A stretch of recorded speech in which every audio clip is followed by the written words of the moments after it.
আসসালামু আলাইকুম রহমতুল্লাহি ওয়া বারাকাতুহু। প্রিয় দর্শক, আশা করি সবাই ভালো আছেন। ভারতের উত্তরপ্রদেশের অযোধ্যা নামক জায়গায় মুসলমানদের শত বছরের ইতিহাস ঐতিহ্য বিজড়িত বাবরি মসজিদ, সেই বাবরি মসজিদ ধ্বংস করার পর সেখানে ভারত সরকার নির্মাণ করেছে রাম মন্দির। সেই রাম মন্দিরের ছাদের মধ্যে ফাটল ধরেছে। রাম মন্দির নির্মাণের পর, উদ্বোধনের পর প্রথম বৃষ্টিতেই রাম মন্দিরের ভিতরে পানি প্রবেশ করা শুরু করেছে। সেই রাম মন্দিরের প্রধান ধর্মীয় গুরু যিনি আছেন, তিনি বলেছেন যদি এভাবে পানি প্রবেশ করতে থাকে বা বৃষ্টির পানি পড়তে থাকে তাহলে কিন্তু যারা এখানে পূজা করতে আসবেন তাদের জন্য অসুবিধা হয়ে যাবে।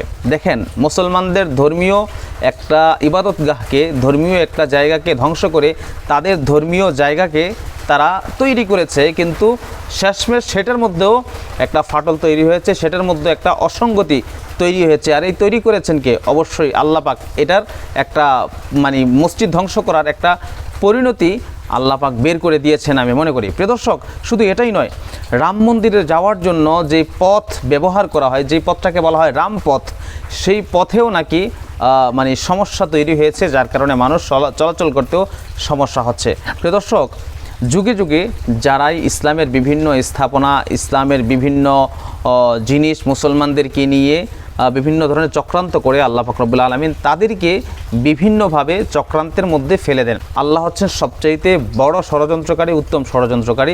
তোমরা যতই ষড়যন্ত্র করো, তোমাদের ষড়যন্ত্রের কাছে বা তোমাদের ষড়যন্ত্র আল্লাহর কাছে কোনো কিছুই নয়। আমি বলছিলাম মুসলমানদের ঐতিহ্যবাহী বাবরি মসজিদের কথা। 1992 সালের ডিসেম্বর মাসের 6 তারিখে বিশ্ব হিন্দু পরিষদ এবং এর সহযোগী সংগঠনের হিন্দু কর্মীরা উত্তরপ্রদেশের অযোধ্যাতে ষোড়শ শতাব্দীর বাবরি মসজিদ ধ্বংস করে।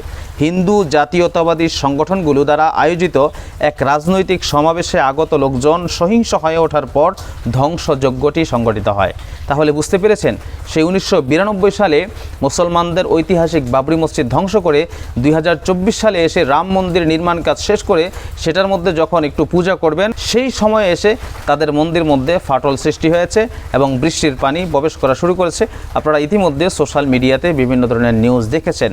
এখনও ভারতের সরকার মুসলমানদের ঐতিহাসিক স্থাপনার মাধ্যমে বছরে lakh lakh rupee, crore crore rupee income করছেন।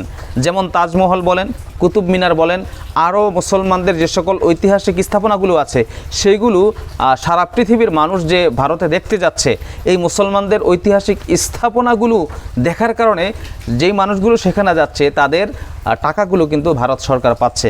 তাহলে মুসলমানদের ঐতিহাসিক স্থাপনার মাধ্যমে ভারত সরকার উপকৃত হচ্ছে, অথচ মুসলমানদের একটি ধর্মীয় ঐতিহাসিক কেন্দ্র বাবরি মসজিদ, সেই বাবরি মসজিদকে ভেঙে চুরে সেইখানে তৈরি করেছেন তাদের রাম মন্দির। যদি আপনারা কর গুনেন তাহলে মুসলমানদের ঐতিহাসিক স্থাপনা এবং হিন্দুদের ঐতিহাসিক যে সকল স্থাপনা আছে, এই উভয় ধর্মের লোকদের ঐতিহাসিক স্থাপনাগুলোর দর্শকদেরকে বা পর্যটকদেরকে যদি আপনারা গণনা করেন তাহলে দেখবেন সবচাইতে বেশি ভারত সরকার রুপি অর্জন করছে মুসলমানদের ঐতিহাসিক স্থাপনাগুলো দেখনেওয়ালা দর্শকদের মাধ্যমে।